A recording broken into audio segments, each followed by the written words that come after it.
a song for you.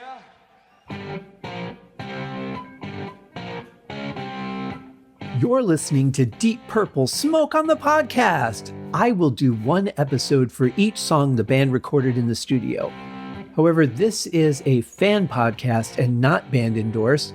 It's more of a tribute to their long history, well beyond just the hits, and my way of giving something back to a band that has given so much to me. Let's dig in!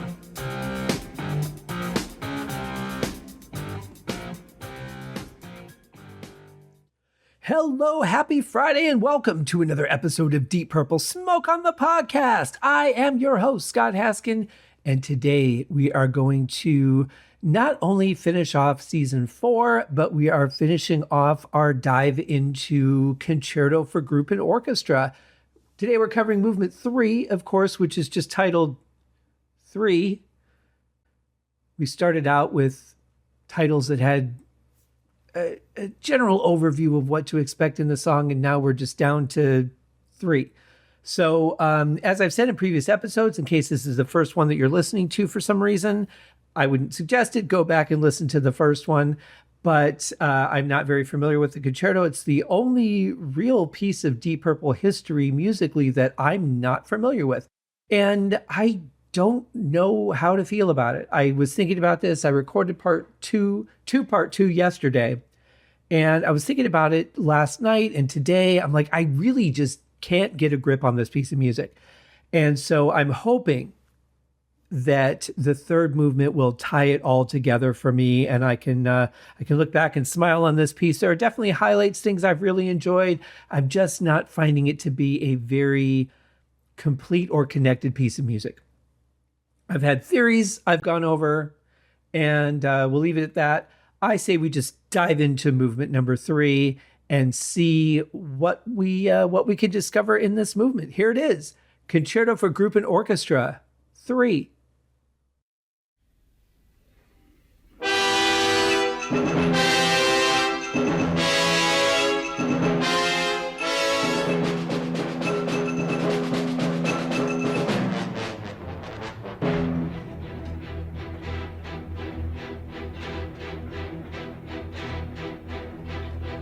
Okay, that was a lot of brass in the intro, and I forgot that I had to turn my headphones down a little bit in the last movement because of just that really just bright brass right in my ear.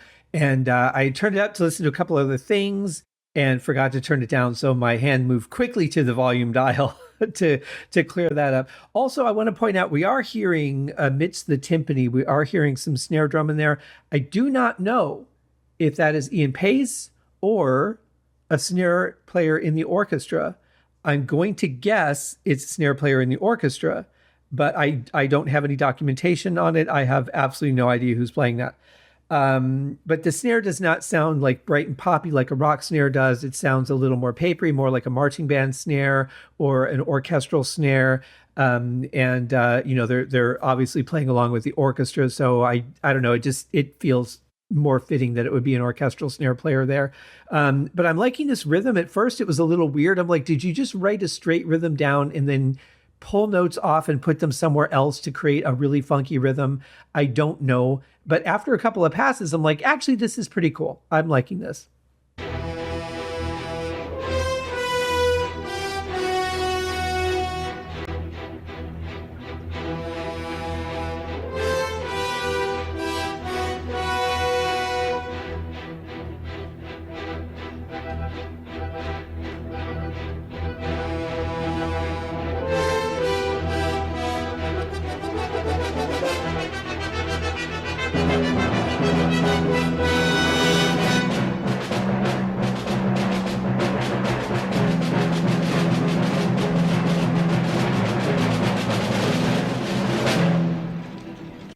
Okay, I'm a fan of some musical chaos.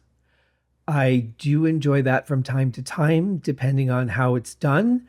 I see a lot of that or I feel there's a lot of that in Frank Zappa's music too, even though I know he had methods behind it as a listener. So, pieces like 200 Motels, there's some pieces in there that are just weird. Like, I don't even know how you write that stuff musically.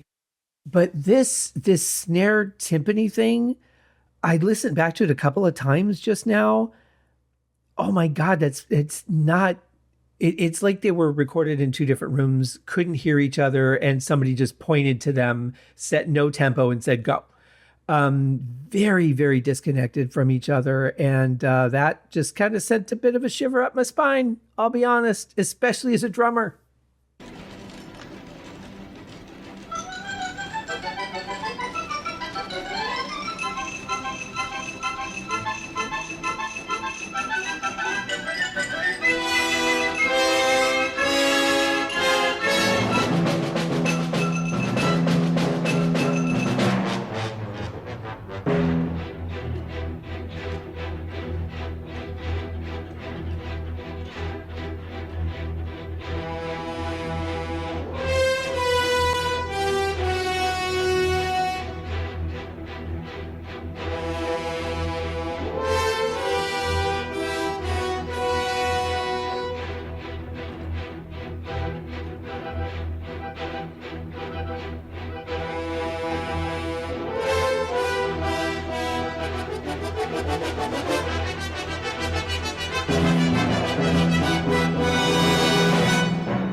Well, I had been enjoying that until the snare drum and timpani came in again. They were a little bit closer on timing this time, but still, it just threw me off a little bit.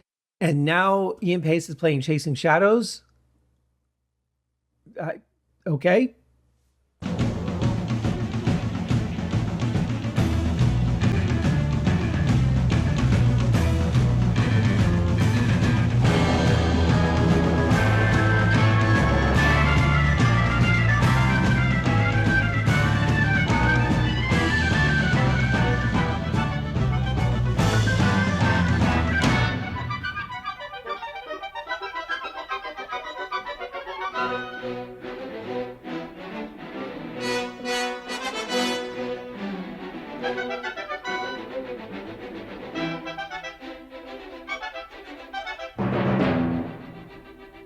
I mean, this isn't too bad. I actually like the transition going into the band and then back to the orchestra again. That was pretty nice.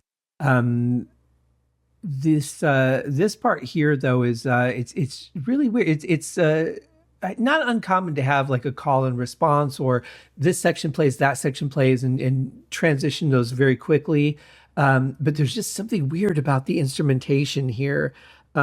It's almost like he's like, okay, normally this would be written in thirds. I'm going to write in fourths or fifths just because I want it to be different or I want it to stand out. It seems very intentional because musically, I don't know, it's just not sounding right to me. And I'm kind of bummed because I really want to like this.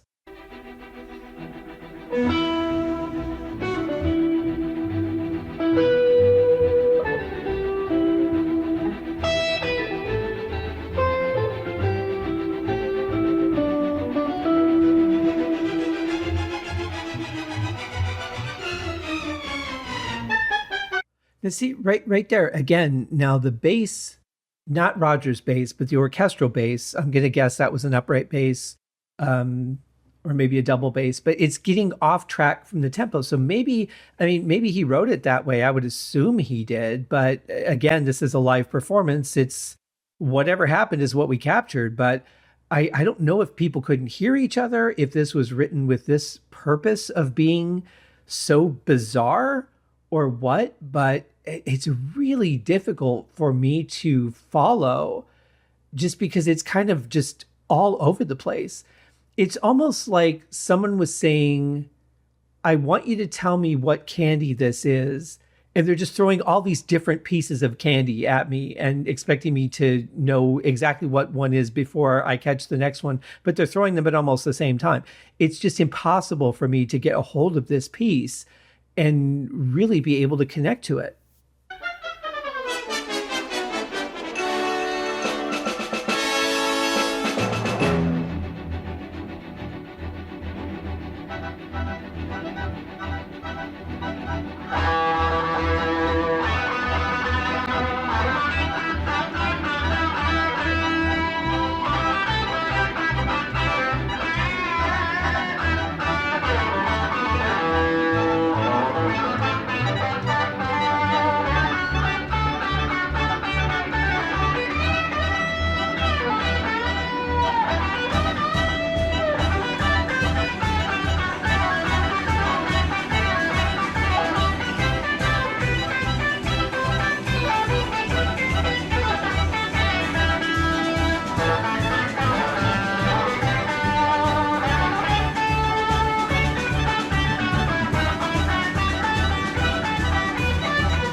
I like the string rhythm underneath of Richie there. I thought that was nice. I like the progression of it, the notes that he chose, and I like the rhythm of it. Also, I mean, again, Richie's already had two solos. We're 4 minutes and 15 seconds in. I don't know if John gave him a lot to do because he was going to be busy kind of overseeing the performance of it or just keeping track of everything. Maybe he had too much on his plate and he didn't want to play as much.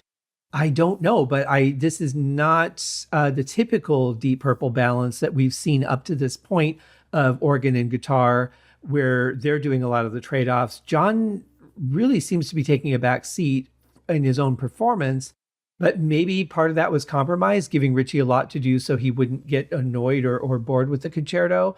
I really don't know, but there's, already just there's a lot of Richie soloing over this concerto, which I don't know, if it were straight orchestral, you would not have anywhere near this much in the way of violin solo. Now, gearing up to the fact that you're tailoring this to a rock band, you would expect a little bit more solo than you would with a straight classical piece. I get that. But I don't know, there's just been so much of it and really long passages too. So I don't know, but I really like what the strings were doing under Richie there. And I like Richie's playing, don't get me wrong. I just think there's so much of it in this concerto, just so much section of, all right, Richie, you take a solo here. Okay, Richie, here's another chunk for you to take a solo in. So while we have 11 minutes and 17 seconds left, I'll be curious to see how much more Richie soloing we get.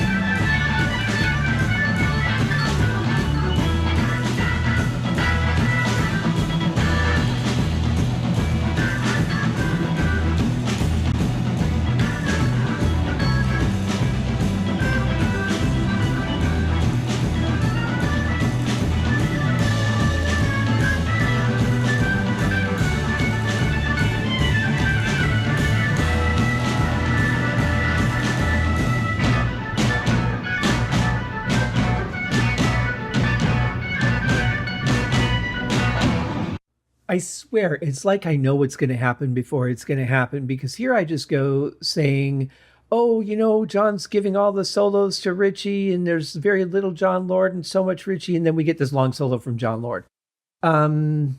It happens so much to me.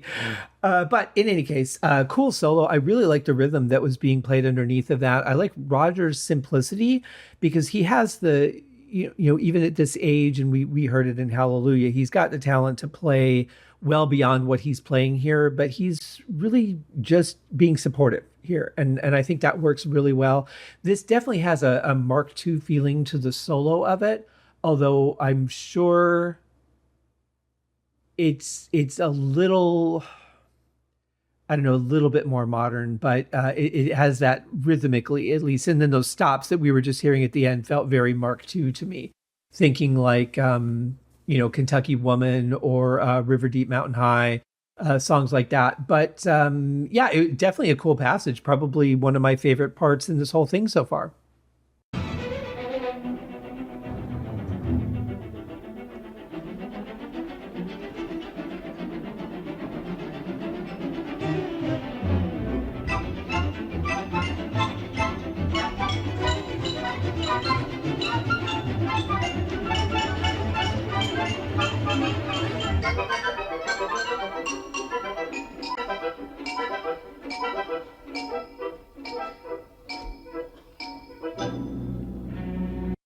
Now that felt very Zappa-ish, to be honest. That whole thing with the flutes and I don't know if that's a xylophone or a marimba. When you get up into those higher registers, sometimes it's hard to tell the difference. It's very dry, whatever it is. But that was pretty cool. I have to say, as an effect, that was pretty cool. It's just like another thing that, okay, this is the first time we're hearing this. It just passes by really quick. Probably won't circle back to it. It'd be nice if we do so that we have some kind of consistency in this thing.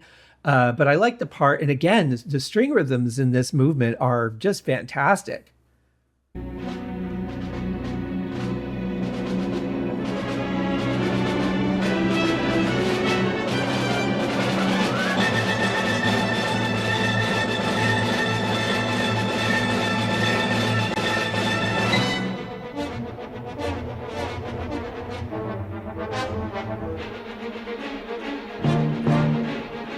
Okay, that that part reminded me of the movie Close Encounters, and I don't think this is a spoiler alert for like a 50-year-old movie, but there's the part where they're trying to communicate with the UFO in with musical tones, and then the UFO is like, okay, I'm just going to repeat back to you, and then I'm going to show off, and just this just complete musical chaos happens, and kudos to John Williams on that, by the way. But this kind of reminded me of that, just like this nonsensical. I'm just going to show you this broad range of notes and sounds, and there's so much of that in this concerto. I just don't know.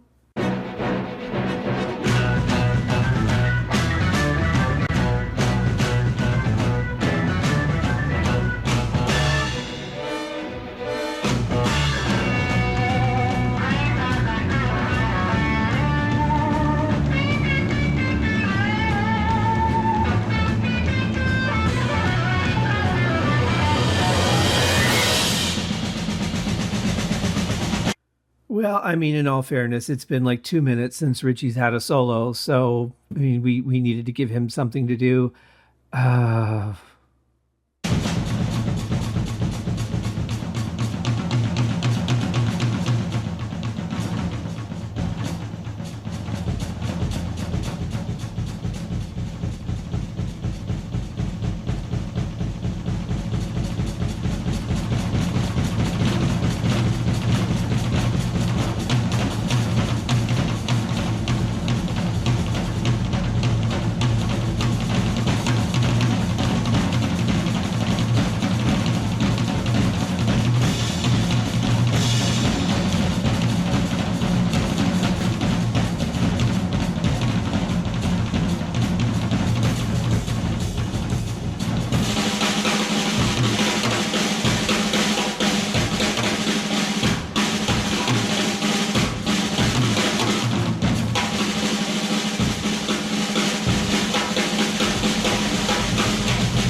really don't like to interrupt solo sections too often. That's why I let that go on so long without breaking in. Okay, so you've got the third movement of your concerto. This is where you wrap everything up and, make your final points, make your musical flourishes, make it memorable. And of that, he chooses to take 4.5 minutes to allow for a drum solo. You guys who have been following me for a while know I'm a drummer. I love drum solos. If they're good, I'm a huge fan of Ian Paice's drum solos. But I just think that's a very long time to be almost a third of the final movement of a concerto. Even if it was a symphony and you had 4 movements, that's a lot of real estate for a drum solo. Also, there were some familiar things in there. The opening to Pictures of Home, a little bit of grab splatter in there. Now, Pictures of Home we'll get to 3 years from now in the Deep Purple timeline. Grab splatter, I think, was in rock, so we should be covering that next season. But I mean, man, it was some great stuff. And I like that he slipped in a little bit of syncopated cowbell. That was really nice. And then kind of went away from it and then went back to it. That's the kind of, connection that I'm looking for, but more in the music than the drum solo.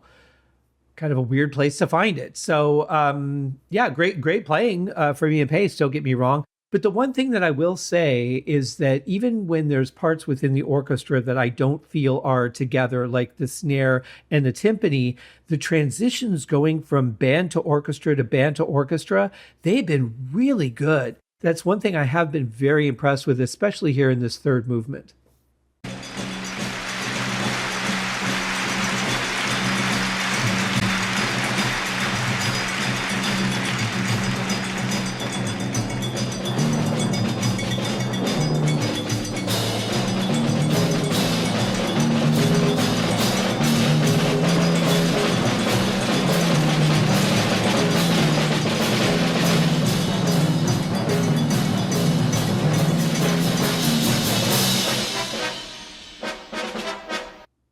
And so there we're back to a little more just uncontrollable chaos, but I don't think it was necessarily intended to be. I think, and I could be wrong, but I think it's that snare player that's throwing it off a little bit for me.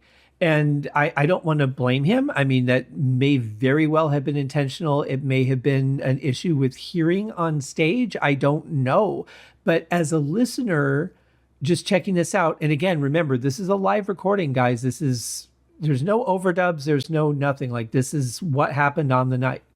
So I'll have to, oh my God, I'll have to at some point listen to the remake of the concerto in the Steve Morse era and see what I hear as far as that goes.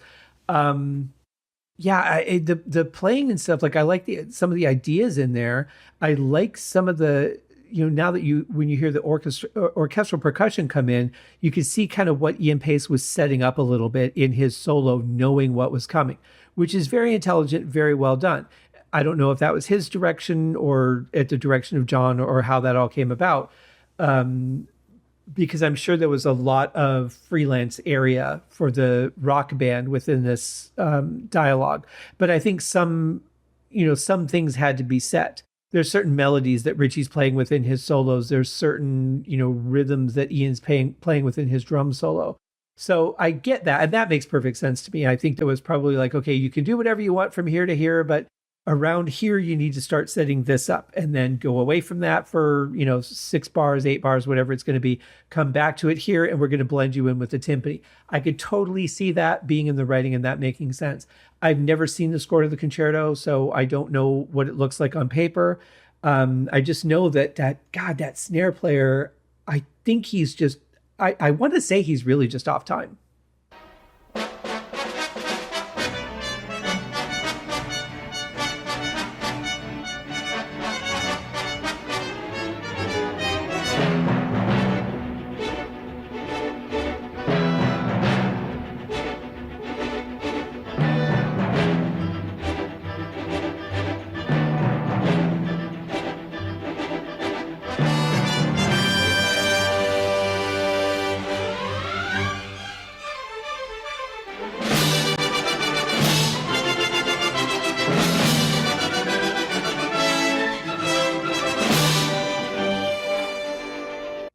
Okay, that was nice, and that was a little bit of a recall to earlier parts from what I remember.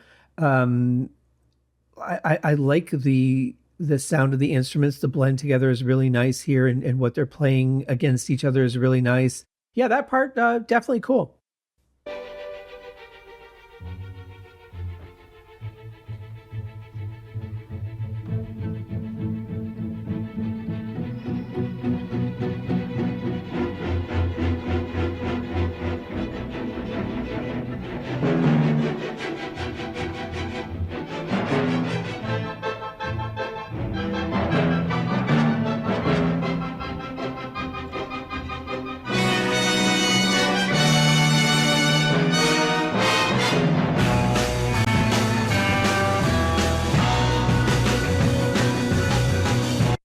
Okay, that might be the best transition I've heard in the entire concerto. I really like that. Also, a bit of a tempo increase as the band jumps in. It was a nice tempo that the orchestra was playing, and then when the band kicked in, it seemed like it's a little faster to me. I listened back to it a couple times. Pretty sure it's just slightly faster, but definitely something noticeable.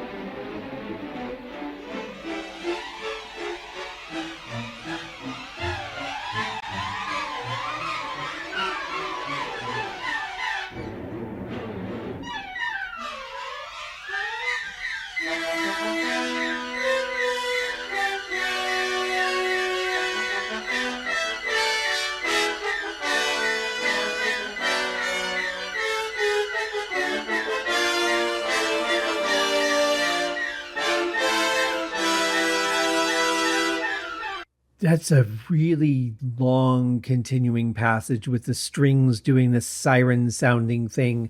That's something that people are really going to like or really going to hate. And the first, couple measures, I'm like, oh, that's pretty cool. That sounds good. And it could be in part the recording. But after the first couple of measures, I was like, okay, this really just needs to stop. And it kept going and going. I'm like, what an annoying sound. Um, Again, what might look good on paper, it all depends on how it sounds in the theater, how it sounds with that particular section on that particular evening. Again, this is something that I'll have to see when I listen to the other version of the concerto, what differences there might be. But from what I'm hearing here in these headphones on this night, not a pleasing sound to the ear, only because there's just too much of it. That's a very long repeat.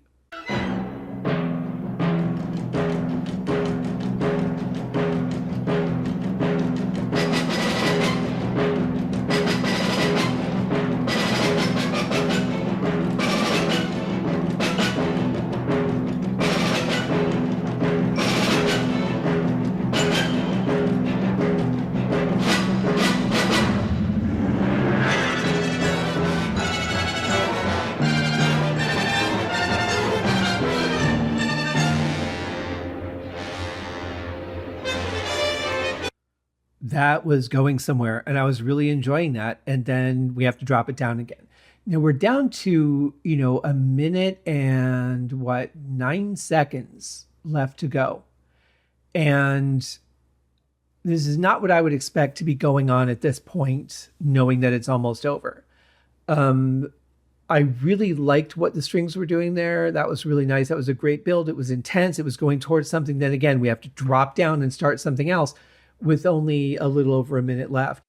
I would expect the band and the orchestra to be playing together here for the last couple of minutes of the concerto to really unite the two, because they've really been, for the most part, with the exception of minimal crossover, really separate from each other. And I would have expected there would have been more, in the beginning, they're opposing, and at some point they come together. And I would have expected the last 2.5 minutes to be full band and orchestra playing together. And we're definitely not getting that right now. So be curious to see what's next. But I'm kind of bummed that we lost the momentum of that. That was nice. Maybe it'll come back.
Well, at least we got a little more of the applause at the end. I'm sure they were, really tight for real estate on the vinyl, trying to keep it to one vinyl. And you can't really cut out the concerto. You can only really stretch the beginning and ending to be as tight of a cut as possible. So I get why they left a lot of the applause out. It would have been nice to have at least a few more seconds here to really appreciate, show the audience's appreciation for what they've just seen.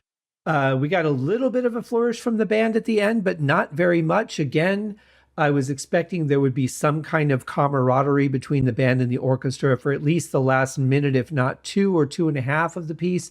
Didn't really get that at all. The band joined them for a really strange note progression, which was kind of cool. But again, it just what is this?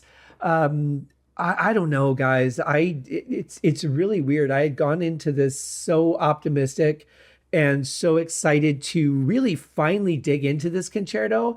And now I get why I've never gone back and listened to it. I mean, I have heard it before, but it's just so, I hate to keep saying it's disconnected, but I just feel like there were all these ideas, and instead of really developing a handful of them into much bigger motifs and callbacks and making it cohesive, he's just like, okay, now I'll do this. Okay, here's an idea. Now I'll do this. Okay, wait, here, now I can do this. And then maybe I'll do this.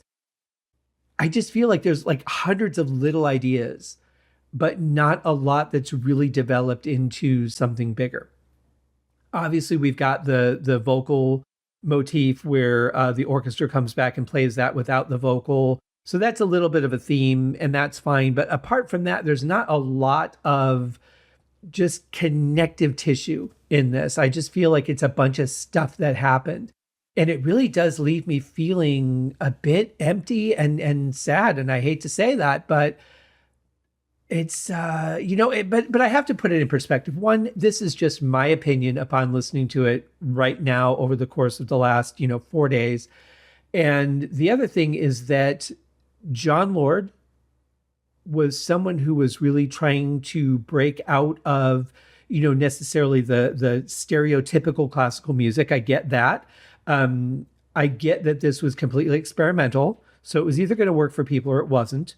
I also get the pressure that he was writing this under. He was doing gigs they were working on in rock, and he's still, working on this in between. So, it's really hard sometimes when you're working on a piece and you've got a flow and you have to stop and go do something else to come back and pick up that flow the way it was is not always the easiest thing to do. And it can change the way that a piece is written, whether it be a rock song or a piece of classical music or whatever. If you take yourself out of that rhythm or that zone or, that emotion, especially. So I can appreciate that there were all kinds of factors that went into this. I can appreciate that this was capturing this entire thing on one night, the first time in history that it was ever performed. I can appreciate there might have been some mistakes that were made, or, the excessive coughing and things that we could hear in the background from the crowd, which normally you wouldn't hear.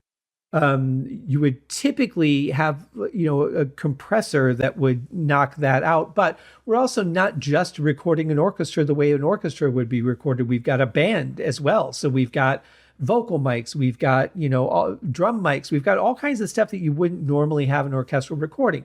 So I have to, appreciate that. So there's really a lot of factors when it comes to this. So I can't say it's not well done. I can't say it didn't have an impact, because I really think it did.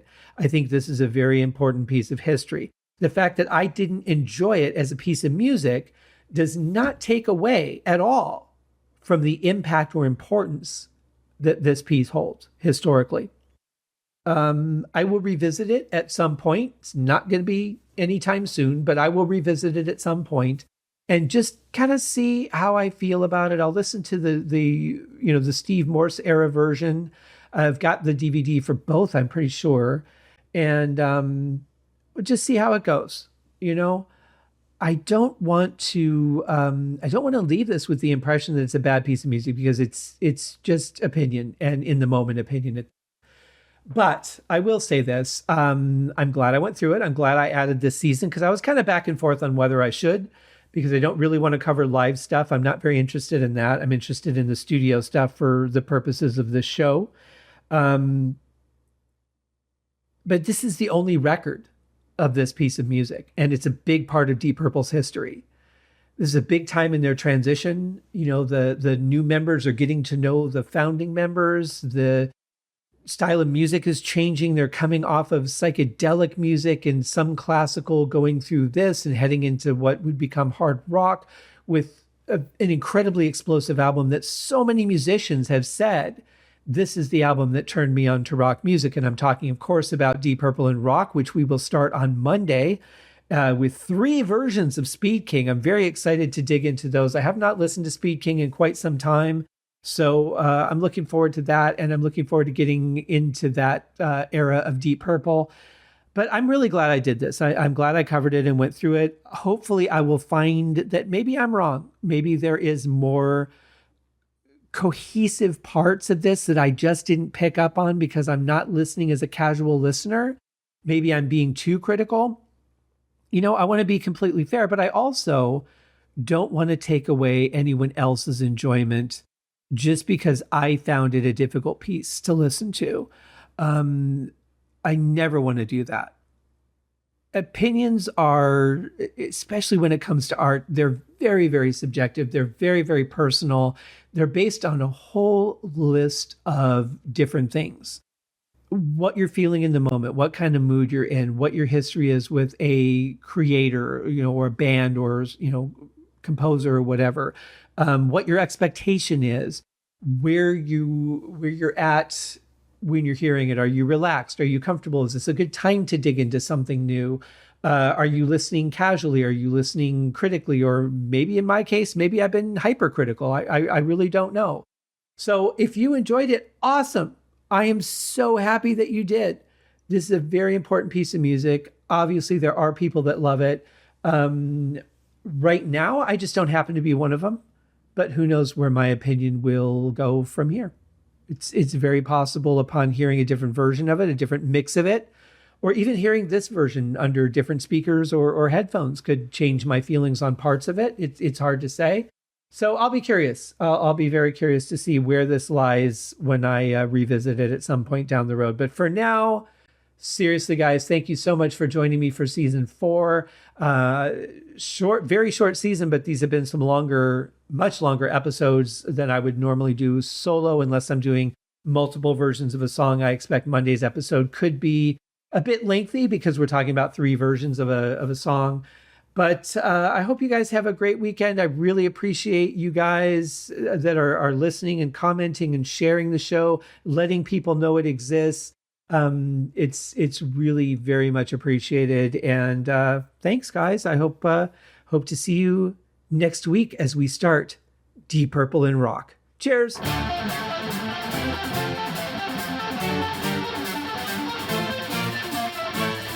Thanks for listening to Deep Purple Smoke on the Podcast, a tour of the entire Deep Purple studio recordings. Please remember to give the show a rating on Apple Podcasts or wherever you're listening. Leave a comment and tell your friends. I also have a Patreon set up if you'd like to support the show. You can also write to me at smokeonthepodcast@gmail.com. I hope you enjoyed the episode, and thanks for listening.